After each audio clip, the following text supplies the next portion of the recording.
এখনো কি গাল ফর্সা টুকটুকে আছে নাকি রং বদলেছে?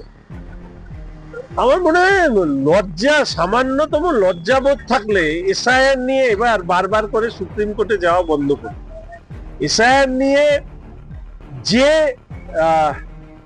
বিভ্রান্তি তৈরি করা, ভয় দেখানো, অসহযোগিতা করা এই রাজ্যের সরকার করেছে, আর কোন রাজ্যে এরকম করেনি।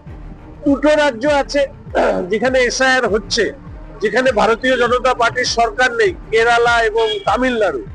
সেখানে তো কোনো অশান্তির খবর নেই, সুপ্রিম কোর্টে যাওয়া নেই। শুধু এই রাজ্যে মাননীয় মুখ্যমন্ত্রীর শাসক দল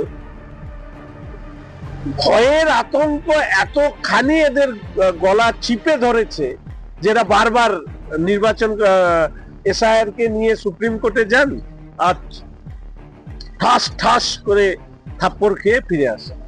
এরপরে ভোটার লিস্ট বেরোলে কালীঘাটে আর ক্যামাক স্ট্রিটে ভূমিকম্প হয়, তার জন্য যেন তৃণমূল কংগ্রেস প্রস্তুত হয়। দুর্ভাগ্যের বিষয় হচ্ছে এই রাজ্যে চক্রান্ত শিকার যদি কেউ হয়ে থাকে, এবং চক্রান্তকারীর নাম হচ্ছে মমতা ব্যানার্জি, আর চক্রান্তের শিকার হয়েছেন পশ্চিমবঙ্গ মানুষ। ফলে তার প্রতিফলন এই এসআইআর এর ক্ষেত্রেও প্রকাশিত হয়েছে।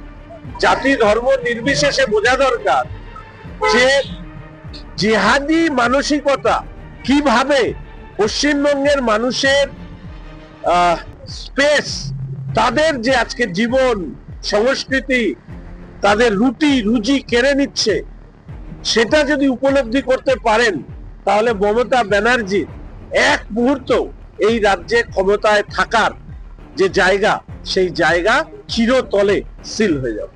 স্বপ্না বর্মন আমাদের উত্তরবঙ্গের গর্ব। আমার ব্যক্তিগতভাবেও আমার পরিচয় রয়েছে।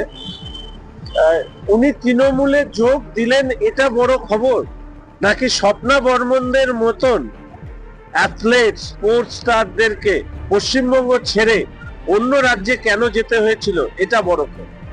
যদি এই খবরের তুল্যমূল্য বিচার করেন তাহলে আমি মনে করি যে স্বপ্না বর্মনরা পরিকাঠামোর অভাবে এই রাজ্য ছেড়ে বা তাদের সম্মান না পেয়ে, প্রাপ্য সম্মান না পেয়ে তাদেরকে ভিন রাজ্যে যেতে হয়েছিল। এবার কি কারণে উনি তৃণমূলে আসছেন সেই বিশদ ব্যাখ্যা নিশ্চিতভাবে উনি দেবেন। আমি শুধু এইটুকু বলবো যে খেলার মাঠে উনি জিতলেও নির্বাচনের মাঠে উনি এবার উত্তরবঙ্গে জিততে পারবেন।